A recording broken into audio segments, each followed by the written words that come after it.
우리는 계속해서 사도행전 말씀을 보고 있는데요. 작년 1월부터 시작된 사도행전 말씀이 이제 마지막 28장의 말씀으로 오늘 시작하고 있습니다. 27장부터 시작된 바울이 로마로 가던 여정의 길을 살펴보고 있는데요. 죽음의 유라굴로 광풍에 쫓겨다녔던 그 알렉산드리아 배가 15일 만에 한 섬에 이르게 되었다. 우리가 지난 시간에 함께 말씀을 살펴보았습니다. 놀라운 것은 그 섬에 도착했을 때에 그 사도행전 27장 22절에 있는 말씀처럼 배는 심하게 파손되었지만 그 배에 타고 있던 276명의 생명에는 아무런 손상이 없었던 그 하나님 말씀대로 그 한 사람도 생명을 잃지 아니하는 은혜를 경험하게 되었다라는 것이 지난 시간 함께 살펴보았던 말씀입니다. 그리고 이제 이 멜리데 섬에서 있었던 일을 오늘 성경은 기록하고 있는데요. 사도행전 28장 1절은 이렇게 시작합니다. 우리가 구조된 후에 안즉 그 섬은 멜리데라 하더라 라고 그렇게 표현합니다. 성경은 이 사람들이 어느 순간에 섬에 도착해서 자세히 살펴봤더니 그 섬이 멜리데라는 섬이었다라고 그렇게 생각한다라고 그렇게 보여진다라는 거죠. 자, 그런데 우리가 이 성경 속에서 알렉산드리아 배가 이 멜리데라는 섬에 도착하게 된 그 과정을 우리가 그림으로 다시 한번 좀 살펴보았으면 좋겠는데요. 지도가 좀 바뀌었습니다. 왜 바뀌었냐? 여러분들 가운데 원이 있는 섬이 그레데, 성경에서는 그레데, 또 지도상으로는 크레타라는 섬입니다. 그 미항에서 그 옆에 있는 베니스라는 도시로 이제 옮기려고 할 때 어떤 일이 벌어지게 되었습니까? 큰 유라굴로라는 풍랑을 만나게 되어서 배가 이제는 갈 바를 알지 못하고 표류하게 되었습니다. 그런데 그 표류하던 그 배가 지금 왼쪽에 있는 몰타, 성경에는 멜리데라는 섬까지 이르게 되었다라는 거죠. 자, 우리가 구조된 후에 알았더니 그 섬이 멜리데였다라는 겁니다. 근데 사실 여러분들 이 알렉산드리아 배가 풍랑을 만나 이 몰타 멜리데라는 섬까지 가는 것은 거의 불가능한 일이었다라는 겁니다. 지난 시간에 살펴본 것처럼 이 멜리데라는 섬을 우리가 800km 떨어져 있다라고 그렇게 우리가 살펴보았는데요. 사실 이 멜리데 몰타라는 섬은 약 우리나라의 강화도 정도 되는 섬의 크기입니다. 여러분들 우리가 지중해 연안을 살펴볼 때 지중해 연안에서 그 면적으로 또 어떤 분이 이 몰타 멜리다 섬의 비율을 그 퍼센테이지로 따졌는데요. 그 퍼센테이지가 0.015%라고 합니다. 0.15가 아니라 0.015. 큰 도화지에서 점 하나 찍혀 있는 정도가 바로 이 멜리데 섬이었다라는 거죠. 그만큼 확률적으로 로마에 가는 그 멜리데 섬에 도착한다라는 것은 불가능에 가까운 일이었다라는 거죠. 뿐만 아니라 지도상에 보면 여러분들 파란색 화살표가 보이죠. 저 파란색 화살표는 바람의 방향입니다. 당시 지중해 겨울은 로마로 항해하는 게 어렵다라고 우리가 계속해서 말씀을 나누었는데요. 그 이유가 이 바람 때문에 그렇습니다. 바람은 북서쪽에서 부는 북서풍이었습니다. 그런데 이제 이 그레다 섬에서 로마로 가기 위해서는 어떤 바람을 타야 됩니까? 동풍, 남동풍이 불어야지 오히려 로마로 가기 좋은데 반대 역풍을 만나고 있는 상황이었다라는 거죠. 그래서 우리가 성경에 보면 이제 그들이 유라굴로를 만나 풍랑에 이뤘을 때에 지도상으로는 지금 나와 있지 않지만 북아프리카 쪽에 있는 스르디스에 걸릴까 봐 그들이 우왕좌왕했던 모습을 우리가 말씀 속에서 살펴보지 않았습니까? 바람의 방향이 역풍입니다. 그럼에도 불구하고 풍랑 속에서 그들이 간 곳은 그들의 목적지를 향하여 그 중간에 있는 멜리데 섬까지 이르게 되었다라는 거죠. 그래서 오늘 성경에 보면 우리가 구조된 후에 안즉 그 섬은 멜리데라 하더라라고 그렇게 표현하고 있습니다. 여기서 구조되다라는 단어는요, 원래 헬라어로 소조라는 단어를 쓰는 것이 맞습니다.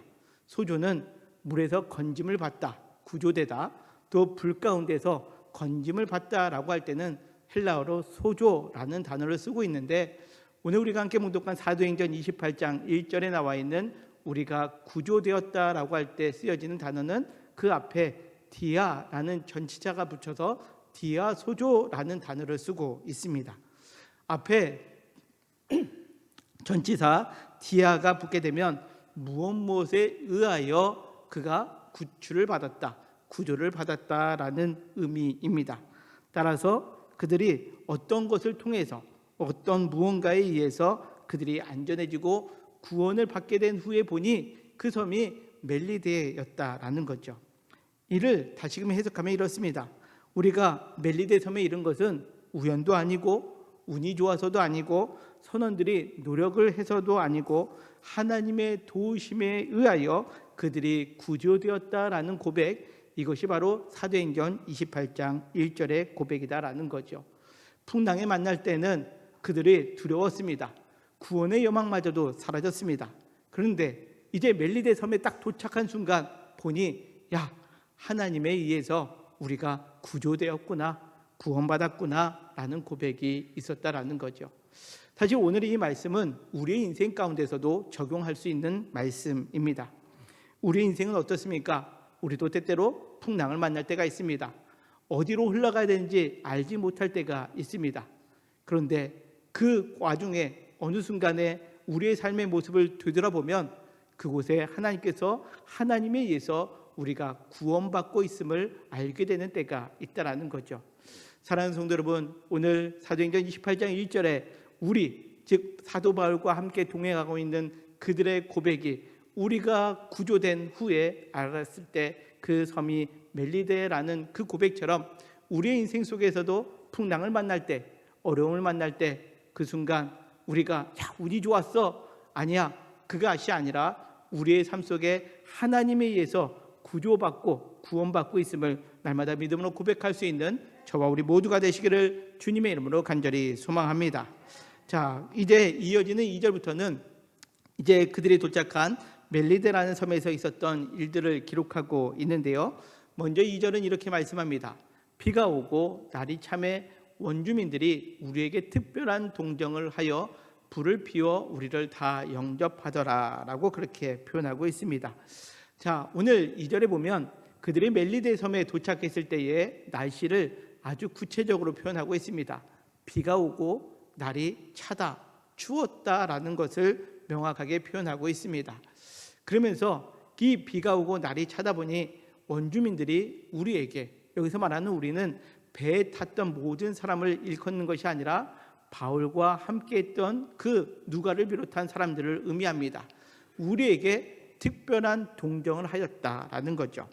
여기 동정이라는 단어는요, 원어적으로 보면 사람이 사람에게 갖는 애틋한 마음, 불쌍히 여기는 마음을 의미합니다. 여러분들, 지금 비가 오고 날이 춥다 보니까 사람들이, 그 원주민들이 바울과 그의 일행을 볼 때 그들의 행색이 너무 초라하여서 그 마음 가운데 다른 사람보단 다른 아주 특별한 동정의 마음을 갖고 불을 피워줬다라고 그렇게 표현하고 있습니다.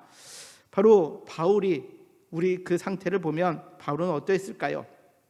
우리는 계속해서 사도행전 말씀을 보면 바울은 이 로마로 가는 여정 속에 나이가 많은 상태였고 쇠약해진 상태였습니다. 그러기에 그들이 배를 타고 이 안전한 항구에 도착한 것이 아니라 표류하다가 배는 난파되는 직전에 헤엄쳐서 이 멜리데 바닷가에 도착했을 때의 바울의 모습을 한번 상상해 보십시오. 매우 초췌하고 초라한 모습이 있었기에 그 원주민들이 바울을 보았을 때에 다른 사람보다 더 특별한 동정을 갖게 되었다라고 그렇게 표현하고 있다라는 거죠. 때때로 우리는 이런 생각을 합니다. 하나님께서 우리를 구원해 주신다라고 생각하면 이전보다는 좀 더 나은 상태가 되는 것을 생각합니다. 어려움이 극복되고 또 우리의 환경이 변화되고 부족한 것이 있으면 채워지고, 이런 것들을 우리는 하나님으로부터 구원받았다라고 생각을 할 수 있습니다. 그런데 지금 바울의 상태를 보면 어떻다고요? 그의 생명에는 손상된 것이 없었지만 그의 행색은 그 원주민들이 보았을 때도 너무나 딱했기 때문에 초라해 보였기에 특별한 동정을 할 정도로 그러한 상태에 있었음을 의미합니다. 우리의 신앙을 우리가 다시 한번 되새겨보면 이렇다라는 거죠. 우리가 하나님으로부터 구원받았다, 하나님으로부터 우리가 어려운 가운데 구출을 받았다라고 생각하면 좀 더 나아져야 되는데 그렇지 못하게 되면 우리는 왠지 하나님이 우리를 인도하고 있지 않는 것처럼 여겨질 때가 있다라는 거죠. 때로는 어떻습니까? 그러다 보면 내가 신앙생활을 오래 하고 있는데 내 형편이 여전히 나아지지 않고 바울처럼 초라한 행색으로 있다 보면 우리는 왠지 신앙생활에 위축이 되거나 아니면 반면에 전혀 그렇지 않는 것처럼 우리가 그런 행색을 할 때가 있다라는 거죠. 그러나 오늘 바울의 모습은 어떠합니까? 그가 이제 구조되었지만 여전히 그는 초라하고 옹색한 그런 모습으로 있었기 때문에 지금 그 원주민들이 바울을 향하여 특별한 동정을 갖게 되었다라고 그렇게 표현하고 있다는 겁니다. 이러한 과정 속에 또 다른 하나의 사건이 등장을 하는데요. 이어지는 3절에 보니 바울이 나무 한 묶음을 거두어 불에 넣으렸을 때에 그 뜨거움으로 말미암아 독사가 나와 그 손을 물고 있었다라고 그렇게 표현하고 있습니다. 여러분들 뱀에 물려본 적 있으십니까? 저도 물려본 적은 없는데 뱀은 이렇답니다. 자기를 공격하는 것 같은 상황이면 사람을 무는데 물고 있는 것이 아니라 그 물고 독사가 독을 머금게 한 다음에 도망가는 거죠. 그런데 오늘 성경에 보면 그 독사가 바울의 손을 계속 물고 있었다라는 거죠. 그래서 4절에 보니까 원주민들이 이 짐승이 즉 독사가 그 손에 매달려 있음을 보고 서로 말하되 진실로 이 사람은 살인자로다 라고 그렇게 말했다라는 겁니다. 이 당시에 멜리데 사람들은 이 독사에 물리면 큰 죄를 지었기 때문에 그가 살인자와 같은 사람이었기에 뱀에 물렸구나 라고 생각했다라는 거죠.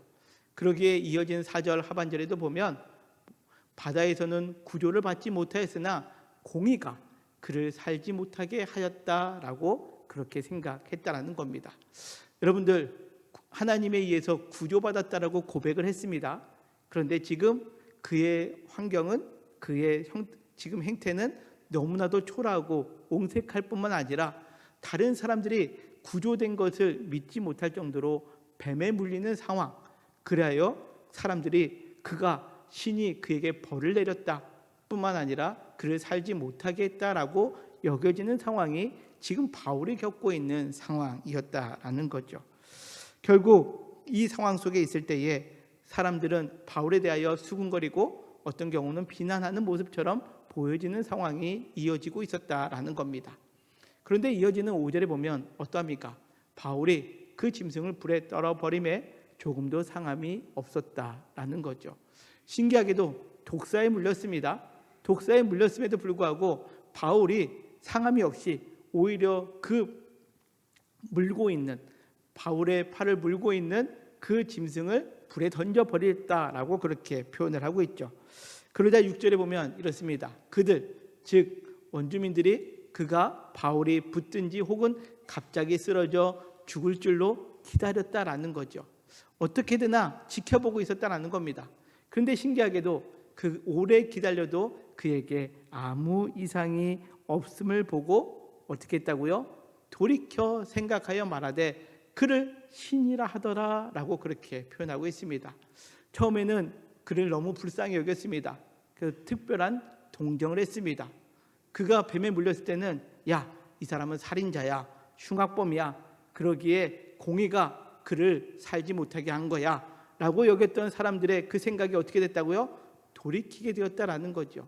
뱀에 물려도 그가 죽지 않는 모습을 보고 그 생각을 돌이켜 이제는 그가 신이다 라고까지 생각하게 되었다라는 겁니다. 여기서 그를 신이라고 하는 것은 그를 신적 존재로 대우했다라는 표현도 되고요. 또 하나의 의미는 그가 신의 사랑을 받는 사람이구나, 특별한 은총을 받는 사람이구나라고 인정받게 되었음을 의미합니다. 바울은 어떻게 독사에 물려도 죽지 않았을까요? 바울에게 무슨 특별한 능력이 있었던 사람이었을까요? 아니었습니다.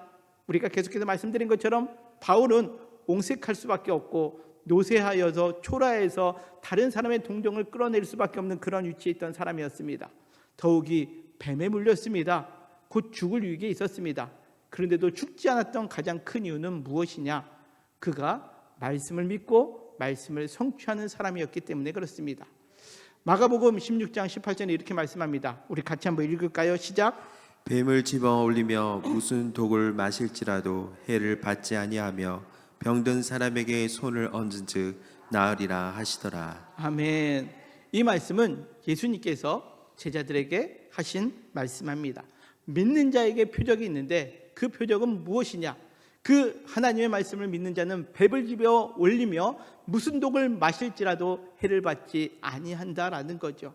바로 바울은 그 하나님의 말씀을 믿는 그 표적을 오늘 하나님께서 이 멜리데라는 섬에서 드러내주고 계셨기에 그가 뱀에 물려도 죽지 않는 상황 가운데 이르게 되었음을 의미합니다. 이로 인하여 사람들이 바울로 하여금 신이다, 야 신의 사랑을 받는 자다라고 그렇게 인정받게 되었다라는 겁니다. 인간적으로 보면 초라해 보이는 노인이었습니다. 심지어 뱀에 물렸을 때는 저주받은 것처럼 수군거렸던 그런 위치에 있던 사람 바울이었지만, 바울은 그러한 외적인 조건이 아니라 말씀을 믿고 말씀의 성취를 이루는 사람이었기에 지금 가장 위기의 순간에 하나님께서 그 말씀대로 성취해 주시는 은혜를 경험하게 되었음을 오늘 성경은 우리에게 말씀합니다. 사랑하는 성도 여러분, 바로 이처럼 우리의 신앙에 있어서 믿음이라는 것, 말씀을 믿고 따른다라는 것은 이와 같은 놀라운 역사를 이루어가는 것임을 여러분들 기억하는 오늘이 예배의 자리가 되시기를 간절히 소망합니다. 평상시에는 우리는 모릅니다. 평상시에 우리도 초라해질 수 있습니다. 그리고 해를 당할 수 있습니다. 남들이 볼 땐 옹색할 수도 있습니다. 그러나 우리는 말씀을 붙들고 바울처럼 삶을 살아갈 때에 가장 위기의 순간에, 그리고 다른 사람들이 수군거리는 그 상황 속에서 우리는 하나님의 자녀로 다시금 일어설 수 있는 길이 있게 됨을 여러분들 믿음으로 고백하는 우리 모두가 되시기를 주님의 이름으로 간절히 소망합니다. 우리의 삶 속에서 그 위기는 다른 것에 있지 않습니다. 뱀에 물린 것이 위기가 아닙니다. 추워서 벌벌 떨고 있는 그 상황이 우리의 위기가 아닙니다. 우리의 위기는 믿음이 없는 것이 우리의 위기가 될 수 있다라는 거죠. 자, 그 믿음을 갖고 있었던 바울, 뱀이 이제는 물어도 그가 해를 받지 아니하는 그 상황 가운데 있을 때 어떠한 일이 벌어지고 있습니까? 사도행전 28장 7절은 또 이렇게 말씀합니다. 이 섬의 가장 높은 사람 보블리오라 하는 사람이 있었다라는 거죠. 그가 지도자였는지 아니면 그 마을의 가장 부자였는지 명확하게 표현되고 있지 않지만 그가 그 지역에 토지가 있는 사람, 아마 지주였던 것 같습니다. 그가 우리를 영접하여 사흘이나 친절히 머물게 했다라는 거죠. 여러분들 얼마나 큰 변화입니까? 처음에는 해변가에 이르렀을 때는 비도 오고 날씨도 추우니까 불을 피워놓고 옹색한 마음에 사람들이 아이고 참 불쌍하다, 특별한 동정을 했던 사람이었던 바울이었는데, 이제는 그 섬의 가장 유력한 부자, 가장 높은 사람이었던 보블리오가 친히 바울을 영접하여 사흘 동안 그를 극진히 머물게 했다라고 성경은 말씀하고 있습니다. 말씀으로 산다라는 것이 바로 이와 같다라는 거죠. 처음에 우리는 낮은 자의 모습일 수 있습니다. 그러나 하나님께서 그를 믿음으로 삶을 살아가면 하나님은 어느 순간에 가장 높은 곳까지 이어질 수 있도록 인도하여 주시고 있는 것, 이것이 말씀을 믿고 신뢰하는 사람에게 주시는 하나님의 섭리이자 하나님의 일하고 계심을 오늘 성경은 우리에게 보여주고 있다는 거죠. 사랑하는 성도 여러분, 바라옵기는 우리도 하나님의 말씀을 믿고 온전히 신뢰함으로 바울의 여정 가운데 임한 하나님의 말씀의 성취가 저와 우리 모두에게도 임하는 그러한 은혜의 삶을 살아가는 모두가 되시기를 주님의 이름으로 간절히 소망합니다. 더 나아가 8절을 보면 또 성경은 이렇게 말씀합니다. 보블리오의 부친이 열병과 이질에 걸려 누워 있었다라는 거죠.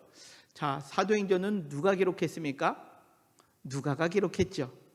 의사였던 누가가 기록한 것이 사도행전입니다.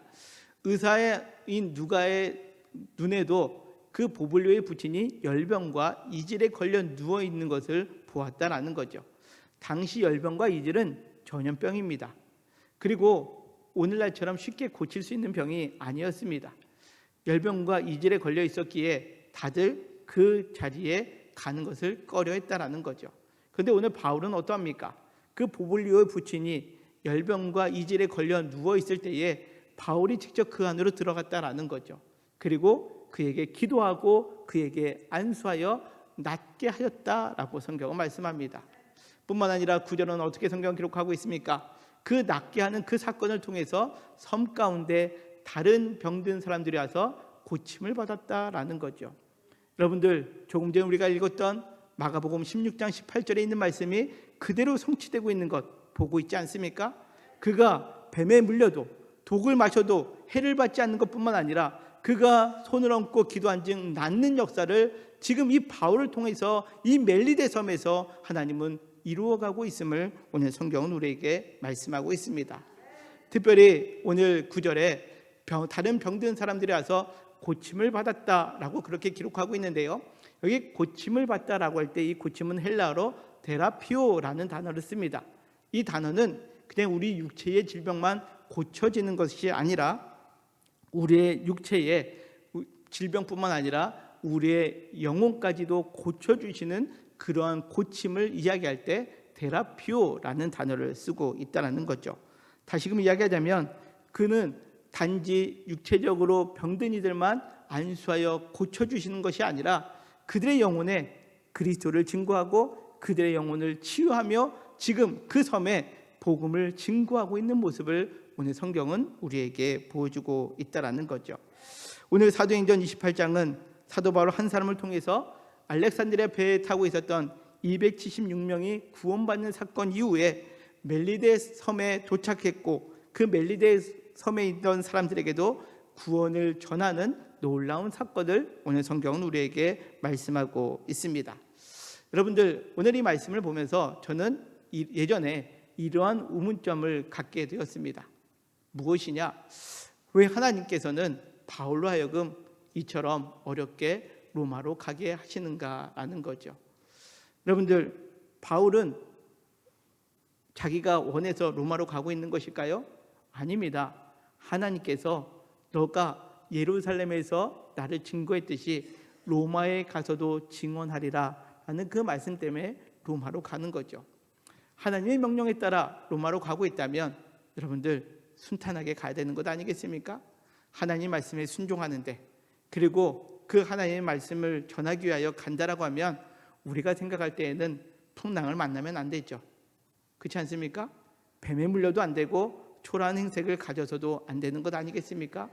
그런데 오늘 본문에서 왜 바울은 그 하나님의 말씀을 따라 로마로 가는 여정 속에 이처럼 어렵고 힘들게 로마로 가고 있는 상황을 겪게 되고 있는 것일까요? 굳이 풍랑을 안 만났으면 배가 파손되지도 않았겠죠. 풍랑을 안 만났으면 그 배에 있던 많은 식량을 바다에 버리는 일도 없었습니다. 오히려 그것을 가지고 선한 용도로 쓰면 얼마나 좋겠습니까? 아마 우리가 생각하는 부분은 그런 것 아니겠습니까? 그런데 하나님께서는 이 바울로 하여금 풍랑을 만나게 하고 표류하다가 15일 만에 이 멜리데 섬에 도착해서 또 그 가운데 치유의 사건을 벌이고 있게 하는 그 이유는 과연 무엇일까요? 저는 오늘 말씀을 묵상하면서 그 앞부분에 있는 하나님께서 바울에게 하신 말씀, 특별히 바울이 아그리빠 왕 앞에서 하나님께서 자기에 주신 소명에 관한 말씀을 전하는 장면에서 그 해답을 얻었습니다. 사도행전 26장 16절에 있는 말씀인데요, 우리 16절부터 18절에 있는 말씀 같이 한번 읽겠습니다. 시작. 일어나 너의 발로 서라. 내가 내게 나타난 것은 곧 네가 나를 본 일과 장차 내가 내게 나타날 일에 너로 종과 증인을 삼으려 함이니 이스라엘과 이방인들에게서 내가 너를 구원하여 그들에게 보내어 그 눈을 뜨게 하여 어둠에서 빛으로 사탄의 권세에서 하나님께로 돌아오게 하고 죄 사함과 나를 믿어 거룩하게 된 무리 가운데서 기업을 얻게 하리라 하더이다. 아멘. 그렇습니다. 하나님께서 바울에게 주신 사명이 있었다라는 거죠. 하나님께서 바울에게 주신 사명은 이스라엘과 이방인들에게 내가 너를 구원하여 그들에게 보냈다는 것, 그래야 그들의 눈을 뜨게 하고 어둠에서 빛으로 사탄의 권세에서 하나님께로 돌아오게 하고 죄사함과 나를 믿어 거룩하게 된 무리 가운데 기업을 얻게 하기 위하여 바울을 보내셨다라는 거죠. 왜 이렇게 보내셨을까? 여기서 또 중요한 것이 있습니다. 바로 16절에 곧 내가 너를 본 일과 장차 내가 내게 나타난 일에 너로 종과 증인을 삼으려 했기 때문이다 라는 거죠. 여기서 보면 바울의 그 위치, 바울의 사명이 명확하게 등장하고 있습니다. 바울은 종입니다. 주님의 종입니다. 우리는 목회자를 예전에 주님의 종이라고 불렀습니다. 왜 주님의 종이라고 불렀습니까? 주님이 하라는 대로 행하는 사람이라고 생각하기 때문에 종이라는 표현을 썼습니다. 여러분들, 바울만 그리고 목회자만 주님의 종일까요? 아닙니다. 우리 모두도 주님의 종입니다. 종의 위치는 어떤 사람입니까? 종은 내가 하고 싶은 대로 하는 것이 아니라 주인이 가라면 가고 주인이 멈추라면 멈추고 주인이 험한 일을 시키면 험한 일을 하는 게 종이다라는 거죠. 오늘 바울은 그 하나님께서 이스라엘과 이방인들을 구원하기 위하여 때때로는 풍랑을 만나는 곳에 또 초라해 보이는 그 멜리데 섬에 바울을 보낼 때 바울은 온전히 그 종된 입장에서 주인의 말에 순종하고 따라갔었음을 의미합니다. 그러나 우리는 어떻습니까? 우리는 인생을 살면서 고난과 역경이 임하게 되면 피하고자 합니다. 오히려 그것이 닥칠 때 하나님을 원망할 때도 있습니다. 그리고 우리가 좀 더 내가 원하는 것을 만족스럽게 살기 위하여 우리는 그것을 찾아다닙니다. 때로는 그것이 하나님과 별개의 상황이다 한다 할지라도 나는 내가 원하는 것, 내가 편안한 것을 추구하고자 하나님을 저버리고 그 길을 쫓아가는 경우들도 종종 보게 됩니다. 왜 그렇습니까? 바로 주님의 종이 아니라 세상 속에 속한 사람들처럼 내 삶이 내 것이라 여기고 내가 주인된 삶을 살려고 하기 때문에 우리는 편안한 것, 좋은 것만 찾아다니고 종된 모습으로 삶을 살아가지 못하고 있었음을 의미합니다. 사랑하는 성도 여러분, 우리는 주님의 종입니까? 아니면 내 삶의 주인으로 삶을 살아가고 계십니까? 여러분들, 주님의 종은 특별히 우리에게 주시는 의미가 남다릅니다. 세상의 종은 억압받고 천대받고 그것이 대우받지 못하는 위치에 섭니다. 그러나 주님의 종은 다릅니다. 주님의 종은 본문의 말씀처럼 낮아지는 순간도 있지만 때때로 주님께서 높여주십니다. 나중된 것 같지만 주님께서 주님의 종으로 삶을 살아가는 사람은 나중되지 않고 먼저 되는 은혜를 허락해 주실 때가 있습니다. 이것이 오늘 본문 멜리데 섬에서의 바울의 삶의 모습 아니겠습니까? 가장 초라한 모습, 종된 모습으로 그 해변가에 있을 때 이제는 독사에 물리는 위험의 순간에 있었지만 하나님은 그것을 통해서 가장 높은 보블리오의 집에서 영접을 받고 또 후에 그가 쓸 모든 것들을 책임져주는 그런 위치에 서게 되었음을 오늘 성경은 우리에게 말씀하고 있습니다.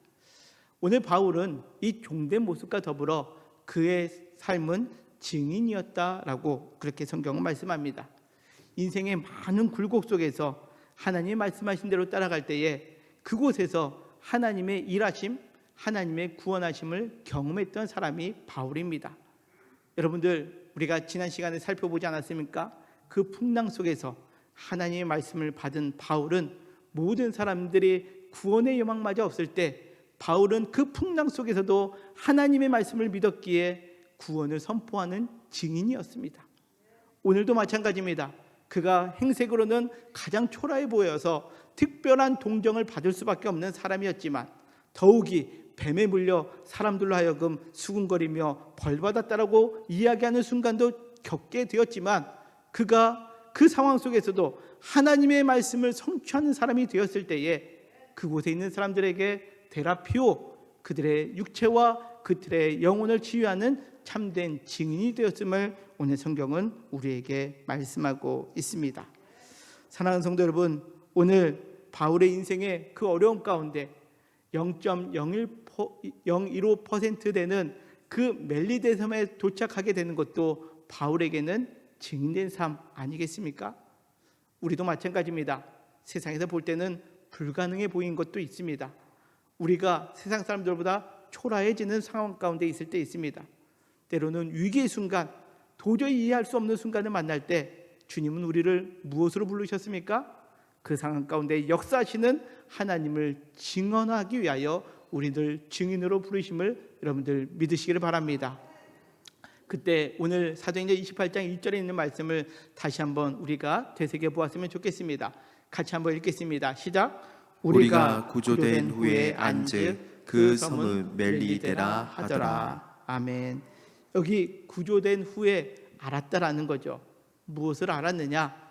이 알다라는 헬라어 단어는 에피그노시스라는 단어입니다. 원래 알다라는 단어, 지식은 그노시스라는 단어인데요. 여기에 에피라는 단어가 붙게 되면 위로부터 오는 위로부터의 지식을 의미합니다. 다시금 이야기하자면 그 구조가 하나님을 통해서 이루어진 것을 어떻게 알았느냐? 하나님이 주시는 하나님 아는 지식 안에 알게 되었을 때에 그들이 우리가 멜리데 섬에 도착한 것은 하나님의 구원이요, 하나님이 우리를 이것을 알게 하셨구나, 증언할 수 있게끔 우리로 깨닫게 하셨구나라는 것을 고백하고 있는 것이었음을 의미합니다. 사랑하는 성도 여러분, 오늘 성경은 우리에게 분명하게 말씀하고 있습니다. 우리의 인생 스토리 가운데 때로는 수많은 이야기가 있습니다. 고난과 역경이 있습니다. 초라해지는 순간이 있습니다. 다른 이들에게 손가락질 당하고 또 때로는 우리가 책망받을 것처럼 보여지는 순간도 맞이할 때가 있습니다. 그러나 그것은 우리를 버리는 것이 아닙니다. 우리를 내버려 두시는 것이 아닙니다. 그것은 하나님께서 우리로 하여금 예수님의 종으로서 예수님의 복음을 증거하는 증인으로 되기 위하여 하나님께서 이루어가고 계심을 여러분들 믿으시기를 바랍니다. 그럴 때 우리의 위치는 예수님의 종으로서, 또 우리의 사명은 예수님의 증언자로 삶을 살아가게 됨으로 말미암아 언제나 우리가 거하는 곳이 말씀이 성취되는 그런 놀라운 역사를 경험하는 저와 우리 모두가 되시기를 주님의 이름으로 간절히 축원합니다. 마지막으로 이사야서 43장 19절 20절에 있는 말씀을 보겠습니다. 같이 읽겠습니다. 시작. 보라, 내가 새 일을 행하리니 이제 나타낼 것이라. 너희가 그것을 알지 못하겠느냐? 반드시 내가 광야의 길을 사막에 강을 내리니 장차 들짐승 곧 승냥이와 타조도 나를 존경할 것은 내가 광야의 물을 사막의 강들을 내어 내 백성 내가 택한 자에게 마시게 할 것임이라. 아멘. 그렇습니다. 하나님께서 우리를 통하여 새 일을 행하시게 됩니다. 때로는 우리가 부족하여서 그 행하시는 새 일을 알지 못할 때도 있습니다. 그러나 하나님께서는 그 새 일을 행하심으로 인하여 광야의 물을 사막의 강을 내어주시는 분, 그리하여 들짐승 곧 승냥이와 타조도 하나님을 존경할 수 있도록 우리를 사용하여 주실 것이다라고 약속하고 있습니다. 뿐만 아니라 우리는 그 광야의 물, 사막의 강들을 내어 하나님의 종, 하나님의 증인된 우리를 택한 자들을 영원히 마시게 하여 주실 것이다라고 약속하고 있습니다. 사랑하는 성도 여러분, 오늘 이 약속을 붙들고 우리가 구조된 후에 안즉 그 모든 것들이 위로부터 시작되는 하나님의 은혜요, 하나님이 일하시는 길임을 여러분들 믿음으로 고백하시기를 주님의 이름으로 간절히 소망합니다. 문제가 있습니까? 어려움이 있습니까? 환경이 녹록하지 않습니까?